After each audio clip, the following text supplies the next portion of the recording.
देखिए आज अपन बात करेंगे व्हीटस्टोन ब्रिज की, WSB, wheat stone bridge. Wheat stone bridge एक 4 रेजिस्टेंस का स्ट्रक्चर होता है, 4 रेजिस्टेंस का एक स्ट्रक्चर होता है, जैसे R1, R2, R3, R4 या PQRS, जो भी आप कंसिडर करना चाहो। और इन 4 रेजिस्टेंस को अपन एक पैरेललोग्राम लेंगे और उसकी हर साइड में एक या हर आर्म में एक रेजिस्टेंस कनेक्ट कर दिया जाएगा। 4 साइड होंगी, चारों में एक एक कनेक्ट कर देंगे। अगली बात, 2 उसके डायगोनल होंगे। एक डायगोनल में तो अपन कनेक्ट कर देंगे बैटरी की के साथ, और एक डायगोनल में अपन कनेक्ट कर देंगे गैल्वेनोमीटर। गैल्वेनोमीटर वो डिवाइस होती है जो डिफ्लेक्शन शो करता है कि करंट उस ब्रांच में फ्लो हो रहा है या नहीं हो रहा है। ये नहीं बताएगा कितना फ्लो हो रहा है। तो देखो किस तरह से करना है। और इसका यूज क्या है? इसका यूज है कि कोई भी अगर अननोन रेजिस्टेंस आपको फाइंड करना है चार में से, तो उसका वैल्यू आप फाइंड कर सकते हो। देखिए इधर, जैसे मान लीजिए ये एक पैरेललोग्राम बनाया, इसका नाम है A, B, C और D। बहुत ध्यान से देखना है, इंपॉर्टेंट है। 2 डायगोनल हो गए। पहले तो एक एक में सब में रेजिस्टेंस लगा दो, आप अपनी मर्जी से जो भी लगाना चाहो।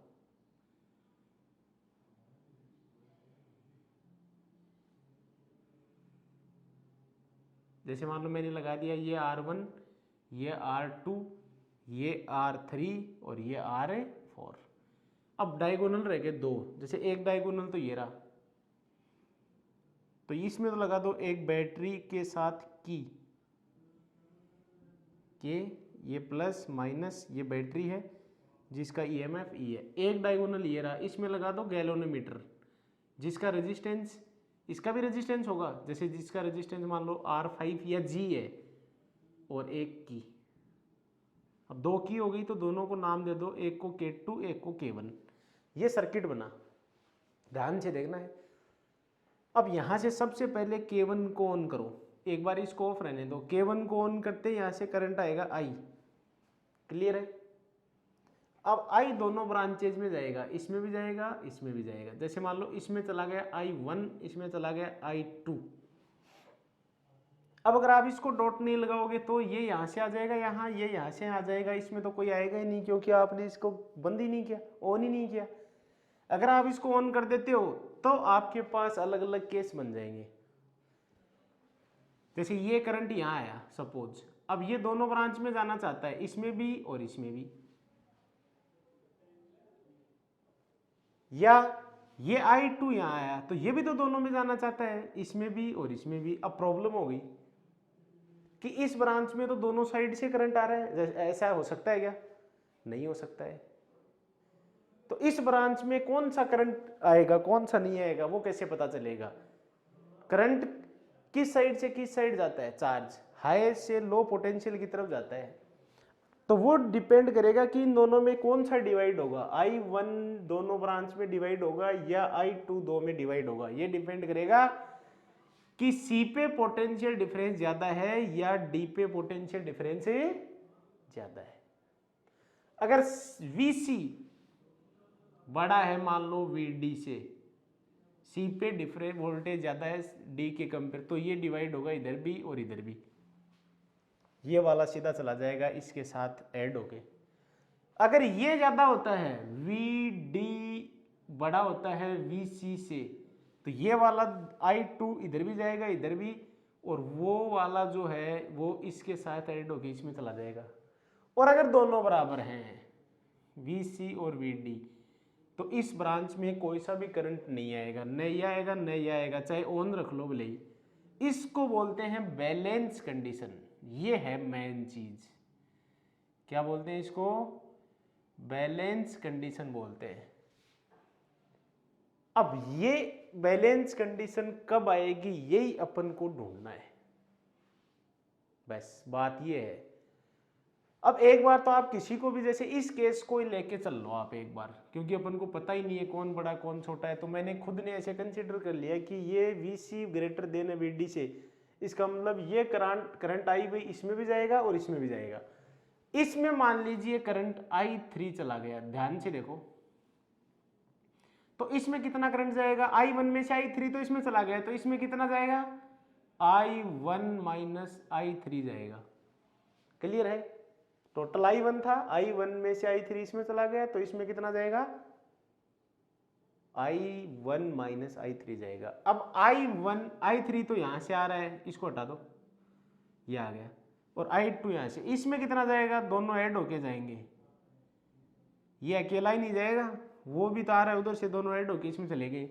अब ध्यान से देखो, दोनों यहाँ आ गए, दोनों मिल गए, दोनों को वापस ऐड करो, I3 से I3 कट गया, तो क्या बचा, I1 प्लस I2 बचा, और I1 प्लस I2 किसके इक्वल था, I के, KCL लगा दिया, तो इसको चाहे I लिख दो, तो अपना काम बिल्कुल करेक्ट है।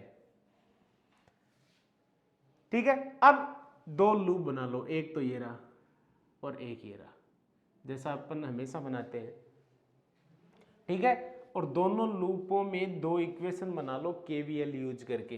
तो यहां देखो, by using KVL equation first में भी, लूप 1 में भी करेंगे, लूप 2, लूप 1 का नाम है ACDA। सबसे पहले अपन लेते हैं इन लूप ACDA, इस लूप की बात करो, तो यहां से आओ, A से C में जाओ, C से D में जाओ, D से A में आओ, तो यहाँ करंट की डायरेक्शन में जा रहे हो, यहाँ भी करंट की डायरेक्शन में जा रहे हो, यहाँ अपोजिट जा रहे हो, तो इसमें माइनस और इसमें प्लस। इसमें क्या लोगे, माइनस I1R1, इसमें क्या लोगे, अब कई सोचेंगे इसमें रेजिस्टेंस का साइन तो है ही नहीं, तो रेजिस्टेंस गैल्वेनोमीटर का मैंने पहले कह दिया था आपको, मैंने G कंसिडर किया, साइन लगाना ही कोई जरूरी नहीं होता है। गैल्वेनोमीटर बनाओगे तो वो भी एक डिवाइस होगी, तो उसका रेजिस्टेंस होगा जो G लिया मैंने, तो इसका रेजिस्टेंस हो गया G, और I3 से मल्टीप्लाई करो, तो इसमें कितना आएगा, माइनस I3G, इसमें अपोजिट जा रहे हो तो प्लस I2R3, तो बोलो क्या बन गया, इधर से इधर जाओ, माइनस I1R1, इसमें फिर माइनस I3G, फिर इसमें प्लस I2R3 और इक्वल टू 0, बन गई इक्वेशन नंबर 1। अब लूप लो दूसरा वाला, इन लूप CBDC, जहां से शुरू होता है वहीं खत्म किया करो, इसमें लगाओ, तो इसमें माइनस आ जाएगा, इसमें प्लस आ जाएगा, इसमें प्लस आ जाएगा, तो इसमें क्या आएगा, माइनस I1 माइनस I3 और R2, माइनस ब्रैकेट में लिखा करो जब भी माइनस है, इसमें plus I2 plus I3 R4, फिर प्लस, क्योंकि इधर जा रहे हो आप, करंट नीचे आ रहा है, तो प्लस I3 इंटू G और इक्वल टू 0। इसको थोड़ा सोल्व करना पड़ेगा, तो सोल्व करो, ब्रैकेट खोल दो, माइनस I1R2, ये प्लस हो जाएगा I3R2, ये हो जाएगा I2R4, ये हो जाएगा I3R4, ये हो जाएगा I3G इक्वल टू 0, ये बन गई इक्वेशन 2। अब देखो अपन को क्या लाना है, अपन को बैलेंस कंडीशन जो थी VC इक्वल टू VD, ये कब आएगी, यही तो लाना है कि ये कब होगा, ऐसा कब होगा कि इसमें न तो इधर से करंट आएगा न इधर से आएगा, ऐसा कब होगा, उसको बैलेंस कंडीशन वो ये कब आएगी। तो एक बार आप मान लो कि suppose VC equal to VD है, अगर ऐसा हो जाए तो इस ब्रांच में कोई करंट नहीं आएगा, क्लियर है। अगर इसमें नहीं आएगा तो I3 0 होगा। अगर VC और VD इक्वल हो गया, ये कब आएगा अपन वो लाना चाहते हैं, तो चलो हो गया, इसका मतलब दोनों में पोटेंशियल डिफरेंस सेम है, तो इस ब्रांच में कोई करंट नहीं आएगा, ये भी क्लियर हो गया। इस ब्रांच में फिलहाल आपने ले क्या रखा है, I3, तो अगर VC इक्वल टू VD है तो I3 0 नहीं होगा क्या, तो I3 की जगह 0 लिख के देखो इक्वेशन नंबर 1 में भी और इक्वेशन नंबर 2 में भी, बोलो क्या आएगा। I3 की जगह 0 लिख के देखो इक्वेशन नंबर 1 में भी और इक्वेशन नंबर 2 में भी, इसका कोई रोल नहीं है, अभी इसको हटा दीजिए। तो अभी लिखते हैं, देखो पहले मैं इसमें लिखता हूं, तो ये रहेगा ऐसा कैसा, तो लिख लेते हैं -I1R1, ये हट गया क्योंकि ये 0 हो गया, फिर वो रह जाएगा +I2R3 इक्वल टू क्या है 0, इसको उधर ले जाओ, तो -I1R1 equal to -I2R3, equation number 3 बन गया। माइनस से माइनस काट भी सकते हो। इसमें लिख के देखो ये बचेगा ऐसा कैसा, I1R2, ये नहीं बचेगा क्योंकि I3 है, 0 हो गया, ये बचेगा +I2R4, ये नहीं बचेगा क्योंकि इसमें I3 है, 0 हो जाएगा, ये भी नहीं बचेगा, इक्वल टू 0, इसको उधर ले जाओ, तो -I1R2 -I2R4, माइनस से माइनस काट दो, इक्वेशन नंबर 4। अब 3 और 4 को डिवाइड करके देखो, तो I1R1 अपॉन I1R2, LHS तो LHS में, RHS को RHS में करो, अब I2 से I2 कट गया, I1 से I1 कट गया, तो R1 अपॉन R2 किसके इक्वल आ गया, R3 अपॉन R4। ये लाना था अपन को कि इसको बोलते हैं बैलेंस कंडीशन कब आएगी, जो मैंने यहाँ लिखा था VC इक्वल टू VD या I3 इक्वल टू 0, ये कब आएगा, ये तब आएगा जब ये आएगा कि R1 अपॉन R2 हमेशा रेशियो अगर बराबर आ रहा है R3 अपॉन R4 के, तो व्हीट स्टोन बैलेंस कंडीशन में होगा। और जब बैलेंस कंडीशन में अगर होता है तो बीच उस ब्रांच में, CD वाली ब्रांच में जो गैल्वेनोमीटर लगा हुआ था, कोई ज़रूरी नहीं है हमेशा गैल्वेनोमीटर ही हो, R5 भी हो सकता है, वहाँ कोई भी रेजिस्टेंस, जैसे मैं भी आपको बताता हूँ, तो वो उस ब्रांच में कोई करंट नहीं होगा। और जिस ब्रांच में करंट नहीं होता है उसमें रेजिस्टेंस चाहे कितने ही ओम का लगा हुआ हो वो 0 हो जाएगा। 0 क्यों हो जाएगा, क्योंकि उसमें अगर करंट ही नहीं आ रहा है तो रेजिस्टेंस का इफेक्टिव वैल्यू कहाँ से आएगा। जैसे देखो इधर मैं एक सर्किट बनाता हूँ बिल्कुल सिंपल सा,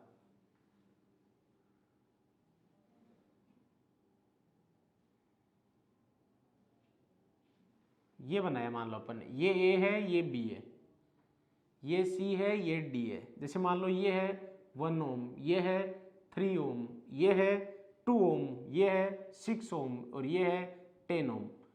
अब वो आपसे पूछ सकता है A और B के बीच में इफेक्टिव या इक्विवेलेंट रेजिस्टेंस बताओ या करंट बताओ सर्किट में, जो भी पूछ सकता है। तो बहुत ध्यान से देखो इसको, इसका नाम व्हीट स्टोन ब्रिज है। इसमें इसको क्या बोलते हैं, R1। अपन जो सर्किट बनाया उसके अकॉर्डिंग इसको R1 ही बोलते हैं। इसको क्या बोलते हैं, R2। इसको क्या बोलते हैं, R3।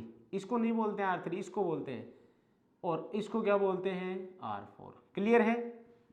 अब देखो आप चेक करो ये लगाएंगे कि यह क्या बराबर आ रहे हैं क्या, तो R1 अपॉन R2 मतलब 1/3 इक्वल टू R3/R4 तो 2/6, तो 1/3 इक्वल टू 1/3 हो रहा है ना, करेक्ट आ रहा है ना। तो इसका मतलब अगर आप कोई सेल कनेक्ट करोगे तो इसमें कोई करंट आएगा क्या, नहीं आएगा, क्योंकि बैलेंस है। अगर इसमें नहीं आ रहा है करंट, तो अगर इसमें करंट ही नहीं आ रहा है तो रेजिस्टेंस अपोज किसका करेगा ये, इसका मतलब इसका कोई रोल नहीं है, इसको हटा दो। ये बहुत इंपॉर्टेंट चीज है। यहाँ R था फिर भी हट गया, 0 हो गया, क्योंकि वो इफेक्टिव नहीं है, तो होके भी नहीं रहेगा वो।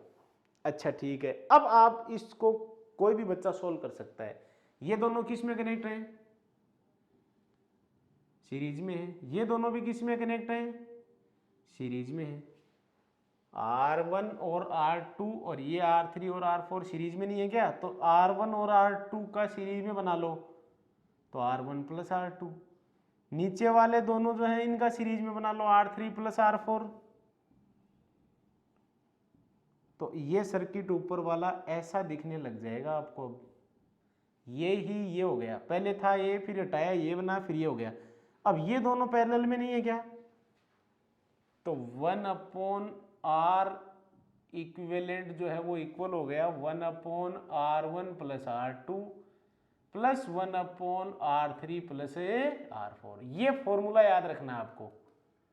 देखो 1/r इक्विवेलेंट किसके इक्वल होगा, 1/r1 plus r2 plus 1/r3 plus r4। इसको आपको याद रखना है।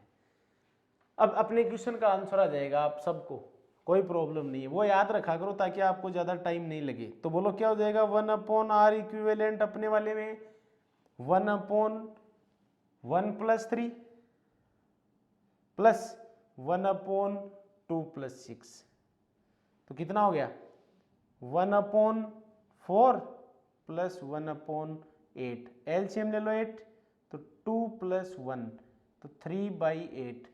तो यह आंसर नहीं हुआ क्योंकि ये तो 1/r इक्विवेलेंट है, अपन को चाहिए r इक्विवेलेंट। तो इसको उल्टा करो, तो r इक्विवेलेंट का अपना वैल्यू हो जाएगा 8/3 ओम, जरूर लगाना। तो ये हो गया। तो इस टाइप के जो क्वेश्चन होते हैं वो आपको इससे सोल्व करने हैं। ये बहुत इंपॉर्टेंट एक डिवाइस होती है जो किसी भी अननोन रेजिस्टेंस का वैल्यू निकाल सकती है। अगली चीज, एग्जाम में कई बार क्वेश्चन आता है कि व्हीटस्टोन ब्रिज सबसे ज्यादा सेंसिटिव कब होता है। सेंसिटिव का मतलब होता है कम वोल्टेज लेके भी एक्यूरेट वैल्यू आपको वो देगा। तो ध्यान से सुनो आप, एक्यूरेसी या सेंसिटिविटी सबसे ज्यादा कब होती है, वो तब होती है जब R1 और R2 और R3 और R4 सब बराबर हो।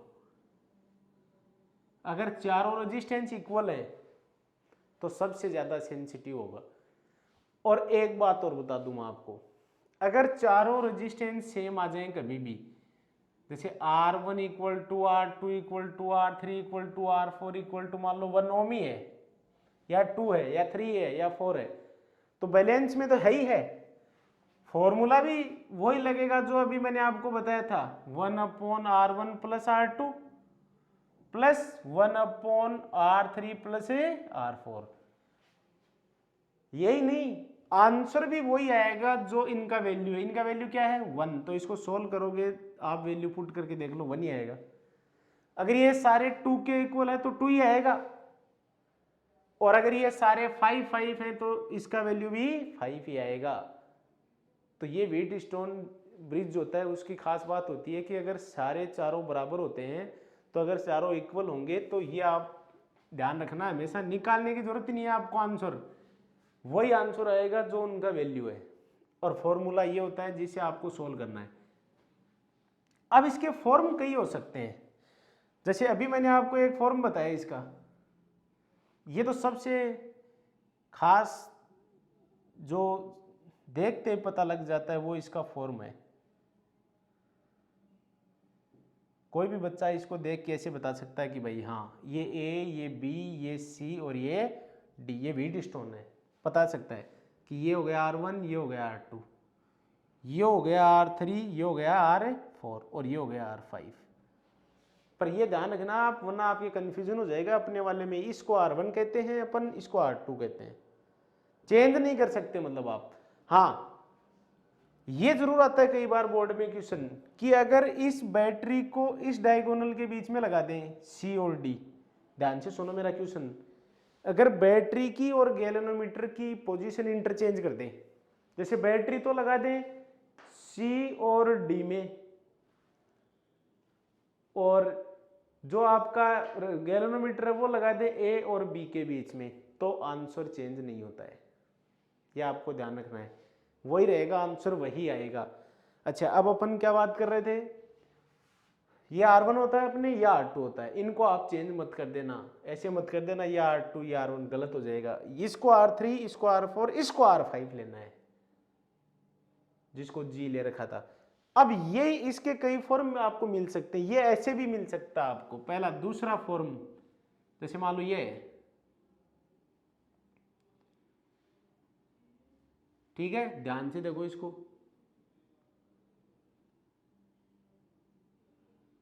ये बी यही है, ये बी मिलेगा आपको, ये ए मिलेगा, वैल्यू जो भी लिखी हुई मिल जाएगी आपको। अब आप सोचो कि इसको कैसे सोल्व करें। आप कहीं तो हो सकता है इसको बिना वेट स्टोन के भी सोल्व कर देंगे, पर वो तो गलत हो जाएगा होगा। क्यों? क्योंकि उनको वो आइडिया ही नहीं है कोई। वो ये सोचेंगे ये दोनों पैरेलल में हैं, ये दोनों पैरेलल में हैं, फिर सीरीज में ऐसा कुछ नहीं है, इसमें कोई पैरेलल कोई सीरीज में नहीं है, तो ये वेट स्टोन है। तो ऐसे केस में देखो ध्यान से, ऐसे केस में क्या करना है, आप दो पॉइंट जो खाली पड़े हैं उनको सी और डी मान लिया करो हमेशा। अब इसको ए बी सी और डी लगा के अब आप एक बार कनेक्ट करके देखो, उसको ऐसा कैसा कनेक्ट कर लो यहां, ठीक है। तो ए और सी के बीच में देखो, ए और सी के बीच में रेजिस्टेंस है, देखो ये रहा, नाम में कोई भी दे दो इनको, जैसे ये P है, ये Q है, ये R है, ये S है और ये G है। तो देख लो आप ध्यान से, A और C के बीच में कनेक्ट है, उसको क्या ले रखा है अपन ने, Q। तो ये आ गया यहाँ। A और D के बीच में देखो इधर से ये रहा P, कोई दिक्कत नहीं है। C और B के बीच में देखो ये रहा R, ठीक है। फिर ऐसे ही D और B के बीच में देखो S, और फिर बच गया C और D के बीच में देखो G। तो यही तो है व्हीट स्टोन, ये और ये एक ही है, और ये दोनों सेम नहीं है क्या? तो ये बहुत ध्यान रखना, ये इसका दूसरा फॉर्म हो गया। कई बार ऐसे भी क्वेश्चन आ जाता है, जैसे मान लो इसकी वैल्यू आपको मिल जाए कि ये 2 है, ठीक है, जो Q है इसकी वैल्यू, जैसे R है इसकी वैल्यू मान लो आपको मिल जाए ये 6 है सपोज, ठीक है। तो 2/3 मतलब 1/3 हो जाएगा, 2/6 का मतलब। फिर आपको जैसे ये P है इसकी वैल्यू मान लो मिल जाए 4 है, और इसकी वैल्यू मिल जाए मान लो आपको S की वैल्यू जैसे 12 है, तो ये 4 हो गया, ये 12 हो गया, ये 2 हो गया और ये तुम्हारा 6 हो गया, और इसकी वैल्यू जो भी है, जैसे मान लो अगला 50 देता है तो 50 ओम है। तो आप समझ जाना कि इसके अपोन में ये लेना है अपन को 1/3, इसके अपोन में ये लेना है अपन को 1/3। इसका मतलब बीच वाले का कोई रोल नहीं होता है, ये हट जाएगा। अब आप में से कई सोच रहे हैं कि अगर ये नहीं हटा तो, कि मान लो अगर ये ऐसा नहीं होता है, ऐसा हो जाए कि ये 2 ये 6 ये 12 और ये 4, तो अब 2/6 और 12/4 इक्वल थोड़ी है, नहीं है। तो ऐसे केस में फिर आप ये फॉर्मूला नहीं लगा सकते हो, क्योंकि ये व्हीट स्टोन नहीं बनेगा। इसका मतलब ये नहीं हटा सकते हो आप। अब आपको इक्विवेलेंट रेजिस्टेंस जिन दो पॉइंट के बीच में भी निकालना है, या करंट निकालना है ब्रांच में, तो आपको उन दोनों के बीच में जिनके भी निकालना है रेजिस्टेंस, बैटरी लगानी पड़ेगी। जैसे ए बी के बीच में पूछता है तो ए बी के बीच में कनेक्ट करना, सी डी में पूछता है तो सी और डी के बीच में कनेक्ट करना, सी और बी में पूछता है तो सी और बी के बीच में कनेक्ट करना, और फिर करंट डिवाइड कर देना, जैसे आई, फिर ये I1, ये I2, फिर यहाँ I3, ये I1 माइनस I3, ये I2 प्लस I3, और फिर KVL लगा के 1 2 और एक ये पूरा इधर वाला जो है ये वाला, इनसे 3 बना के और इक्वेशन से सॉल्व करना पड़ेगा। क्लियर है? तो ये इसका फॉर्म ये ऐसे भी मिल सकता है। अब और भी कोई फॉर्म इसका हो सकता है क्या? हो सकता है। जैसे मान लीजिए आपको इस तरह से मिल जाए, ये तो बहुत सिंपल फॉर्म है, जैसे एक यहाँ है, एक यहाँ है, एक यहाँ है, एक यहाँ है और एक यहाँ है, तो ये तो वही हो गया, ये हो गया A, ये हो गया B, ये हो गया C, ये हो गया D। इसको ऐसे खींचो तो ये तो वो सिंपल है, वही है। ये R1 R2 R3 R4 R5, ये तो बहुत सिंपल है। या ऐसे भी हो सकता है, देखो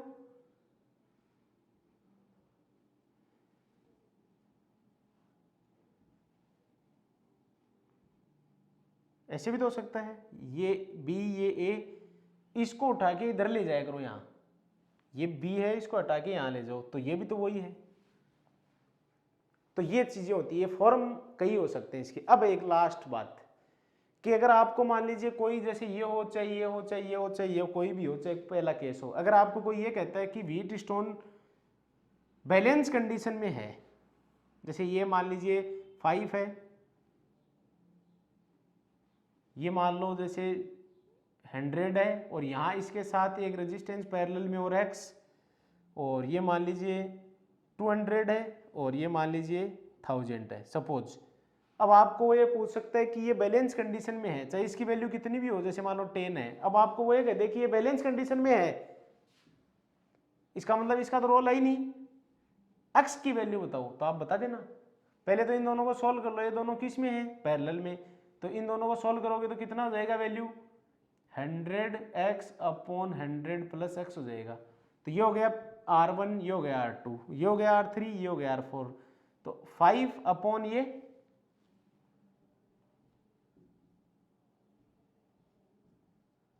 इक्वल कर देना 1000/200 के,